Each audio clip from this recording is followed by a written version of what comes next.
નમસ્કાર મિત્રો અત્યારના સૌથી મોટા સમાચારમાં સૌપ્રથમ વાત કરીશું BSNLની મોટી જાહેરાત 5G સેવાઓ મળશે. BSNL દ્વારા એક મોટી જાહેરાત કરવામાં આવી છે. કંપની આ વર્ષના અંત સુધીમાં દેશભરમાં 4G સેવા શરૂ કરશે. આ સાથે આવતા વર્ષે 5G સેવા પણ શરૂ થઈ શકે છે. દિલ્હી, મુંબઈ, કોલકાતા અને ચેન્નઈમાં 4G સાઇટ શરૂ થઈ ગઈ છે. આ સિવાય જયપુર, રાયપુર, લખનઉ, અમદાવાદ, હૈદરાબાદ અને ચંદીગઢમાં પણ 4G સાઇટ ઇન્સ્ટોલ કરવામાં આવી રહી છે. સમગ્ર દેશમાં BSNLની સુવિધાઓ વધારવા ઉપર ભાર આપવામાં આવી રહ્યો છે. મિત્રો, અન્ય મહત્વના સમાચારની વાત કરીએ તો હજુ પણ અમદાવાદમાં મેઘરાજા ધબધબાટી બોલાવશે. અમદાવાદ શહેરમાં વરસાદી માહોલ છવાઈ રહ્યો છે. વહેલી સવારથી વાદળછાયું વાતાવરણ જોવા મળી રહ્યું છે. હવામાન વિભાગે કરેલી આગાહી પ્રમાણે આજે પણ અમદાવાદના અનેક વિસ્તારમાં વરસાદ પડી શકે છે. સાથે જ માછીમારોને દરિયો ન ખેડવા માટે સૂચના આપી દેવામાં આવી છે. ઉલ્લેખનીય છે કે સુરત અને સૌરાષ્ટ્રમાં મેઘરાજાની ધમાકેદાર બેટિંગના પગલે શહેરમાં તારાજીના દ્રશ્યો પણ સામે આવ્યા હતા. મિત્રો, અન્ય મહત્વના સમાચારની વાત કરીએ તો ચાંદીપુરા વાયરસે હાહાકાર મચાવ્યો છે. ગુજરાતમાં ચાંદીપુરા વાયરસનો ખતરો હજુ પણ જોવા મળી રહ્યો છે. અત્યાર સુધીમાં કુલ 127 શંકાસ્પદ કેસ મળી આવ્યા છે. સામે આવેલા આંકડા મુજબ સૌથી વધુ સાબરકાંઠામાં 12 શંકાસ્પદ કેસ નોંધાયા છે. શંકાસ્પદ પૈકી 39 કેસો હાલ પોઝિટિવ છે.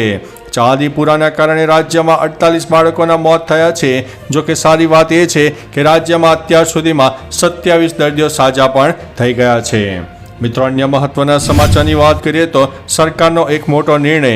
સામાજિક ન્યાય અને અધિકારીતા વિભાગે ઠાકરડા શબ્દના ઉપયોગ ઉપર પ્રતિબંધ મૂક્યો છે. આ શબ્દના સ્થાને ઠાકોર કરવાની સૂચના આપવામાં આવી છે.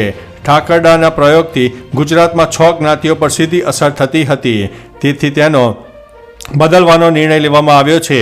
મહેસૂલી રેકોર્ડ અને પંચાયતી રેકોર્ડમાં આ શબ્દ દૂર કરવા તેમજ સંબોધિત ન કરવા પણ સૂચના આપવામાં આવી છે અને એક પરિપત્ર જાહેર કરીને આ માહિતી આપી દેવામાં આવી છે. મિત્રો, અન્ય મહત્વના સમાચારની વાત કરીએ તો ખેડૂતોને 2000ના હપ્તા માટે આ કામ ફરજિયાત બનાવવામાં આવ્યું છે. ભારત સરકાર દ્વારા પ્રધાનમંત્રી કિસાન સન્માન નિધિ યોજનામાં રજીસ્ટર થયેલા ખેડૂત લાભાર્થીઓ માટે 17મા હપ્તાની ચૂકવણા માટે લાભાર્થીઓની ચકાસણીની કાર્યવાહી આગામી 31મી જુલાઈ સુધી ચાલુ રહેશે. પ્રધાનમંત્રી કિસાન સન્માન નિધિ યોજના હેઠળ ભારત સરકાર દ્વારા 13મા હપ્તાથી બેંક ખાતાનું આધાર શેડિંગ, DBT ઇનેબલ કરાવવું તેમજ 15મા હપ્તાથી KYC કરાવવું ફરજિયાત કરવામાં આવ્યું હતું. રાજ્યના ખેડૂતો લાભાર્થીઓને અત્યાર સુધીમાં KYC કે બેંક ખાતાનું આધાર શેડિંગ અથવા તો DBT ઇનેબલ કરાવવાનું બાકી હોય તે તમામ લાભાર્થીઓએ તે સત્વરે પૂર્ણ કરવાનું રહેશે તેમ ખેતી નિયામકશ્રીએ યાદીમાં જણાવ્યું છે. મિત્રો, અન્ય મહત્વના સમાચારની વાત કરીએ તો અતિવૃષ્ટિના કારણે ખેડૂતોને રાહત પેકેજની માંગ સામે આવી છે. દેવભૂમિ દ્વારકામાં ખાસ કરીને કલ્યાણપુર તાલુકાના અનેક ગામોમાં આભ ફાટ્યું હતું. એક અઠવાડિયામાં સમગ્ર ચોમાસાના ઋતુનો 140% જેટલો વરસાદ વરસી ગયો હતો, જેને લઈને સમગ્ર કલ્યાણપુર તાલુકામાં અતિવૃષ્ટિ સર્જાઈ ગઈ છે. ગામડાઓ બેટમાં ફેરવાઈ ગયા છે. ખેતરો તલાવડી બની ચૂક્યા છે. અતિવૃષ્ટિના પગલે ખેડૂતોને અસહ્ય નુકસાની વેઠવાનો વારો આવ્યો છે. ઊભો પાક નિષ્ફળ થવાની ભીતિ છે. ખેડૂતોએ સ્પેશિયલ રાહત પેકેજની માંગ કરી છે. કિસાન કોંગ્રેસ ચેરમેન પાલભાઈ આંબલિયા અને કોંગ્રેસના નેતા ભીખુભાઈ વારોતરિયાની આગેવાનીમાં 26 જુલાઈ 2024ના રોજ રાવલ, ગોરાણા સહિતના કલ્યાણપુર તાલુકાના ખેડૂતો કલેક્ટર કચેરી અને ખંભાળિયા પહોંચી ગયા હતા. ખેડૂતોએ કલેક્ટરને અરજી આપીને પોતાની અમુક માંગો સ્પષ્ટ કરી હતી. મિત્રો, અન્ય મહત્વના સમાચારની વાત કરીએ તો સૌથી મોટા ખેડૂત સમાચાર સામે આવ્યા છે. યાર્ડમાં સૂકી ડુંગળીના ખેડૂતોને 100 થી 300 રૂપિયા મળ્યા હતા. યાર્ડમાં સૂકી ડુંગળીની 3100 ક્વિન્ટલની આવક થઈ છે.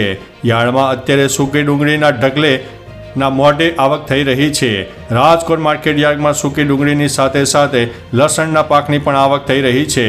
યાર્ડમાં 450 ક્વિન્ટલ લસણની આવક થઈ છે. યાર્ડમાં 1 મણ લસણનો ભાવ ખેડૂતોને 1460 થી 3300 રૂપિયા મળ્યો છે. રાજકોટ માર્કેટ યાર્ડમાં 2100 ક્વિન્ટલ ટુકડા ઘઉંની અને 610 ક્વિન્ટલ લોકવન ઘઉંની આવક થઈ છે. ટુકડા ઘઉંનો ભાવ 488 થી 623 રૂપિયા અને લોકવન ઘઉંનો ભાવ 497 થી 540 રૂપિયા એક મણના મળ્યા હતા. મિત્રો, અન્ય મહત્વના સમાચારની વાત કરીએ તો ખેડૂતોને ખાતર લેવા માટે 15,000 રૂપિયાની સહાય. ભારતના પ્રધાનમંત્રી શ્રી નરેન્દ્રભાઈ મોદી દ્વારા ખેડૂતોના કલ્યાણ માટે ઘણી યોજનાઓ બહાર પાડે છે. ખેડૂતોને સીધો લાભ મળે તે હેતુથી પ્રધાનમંત્રી કિસાન સન્માન નિધિ યોજના હેઠળ અનેક યોજનાઓ પણ બહાર પાડવામાં આવી છે. ગુજરાત રાજ્ય સરકાર દ્વારા પણ અનેક યોજનાઓ ઓનલાઈન મૂકવામાં આવેલ છે. ખેડૂતોની આવક બમણી કરવા અને ખેતીના ખર્ચને ઘટાડવા માટે આ યોજના બહાર પાડવામાં આવેલ છે. રાજ્ય સરકાર ખેતીમાં ડ્રીપ ઇરિગેશનનું પ્રમાણ વધે તે હેતુથી વોટર સોલ્યુબલ ખાતર યોજનાનો લાભ આપવામાં આવે છે. મિત્રો, અન્ય મહત્વના સમાચારની વાત કરીએ તો સ્માર્ટ મીટર લગાવવાની કામગીરી સ્થગિત, લોકોમાં ખુશીનો માહોલ. UGVCL દ્વારા સ્માર્ટ મીટર લગાવવાની કામગીરીને લઈને લોકોમાં ભારે રોષ જોવા મળ્યો છે. જો કે હાલત એવી છે કે કામગીરી સ્થગિત કરી દેવામાં આવી છે. શહેર સહિત જિલ્લામાં સ્માર્ટ મીટર લગાવવાની કામગીરી હાલ સ્થગિત કરવાનો પરિપત્ર સામે આવ્યો છે. સ્માર્ટ મીટર લગાવવાની કામગીરી બાબતે ધારાસભ્ય કિરીટ પટેલે ઉર્જા મંત્રીને પત્ર પણ લખ્યો હતો. મિત્રો, અન્ય મહત્વના સમાચારની વાત કરીએ તો સરકારે જાહેરાત કરી છે કે ફ્રી ઇન્ટરનેટ આવનારા દિવસોમાં મળી શકે છે. દેશમાં મૂળભૂત સુવિધાઓ સાથે ઇન્ટરનેટને જોડવા જઈ રહેલા ફ્રી ઇન્ટરનેટ બિલ પર વિચારણાને સરકારે મંજૂરી આપી દીધી છે.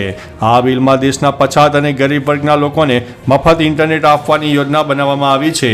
તેનો ઉદ્દેશ્ય છે કે દેશના ગરીબો ડિજિટલ ઇન્ડિયાથી દૂર ન રહે, જેમાં સરકાર દ્વારા કોઈપણ ચાર્જ વિના ઇન્ટરનેટ મફત આપવામાં આવશે. ફ્રી ઇન્ટરનેટ બિલ ગયા વર્ષે ડિસેમ્બરમાં રાજ્યસભામાં રજૂ કરવામાં આવ્યું હતું. રાષ્ટ્રપતિએ ગૃહને આ બિલ પર વિચાર કરવાની ભલામણ કરી છે. આ બિલનું નામ રાઇટ ટુ ફ્રી ઇન્ટરનેટ છે. મિત્રો, અન્ય મહત્વના સમાચારની વાત કરીએ તો લીલા શાકભાજીના ભાવ આસમાને પહોંચ્યા છે.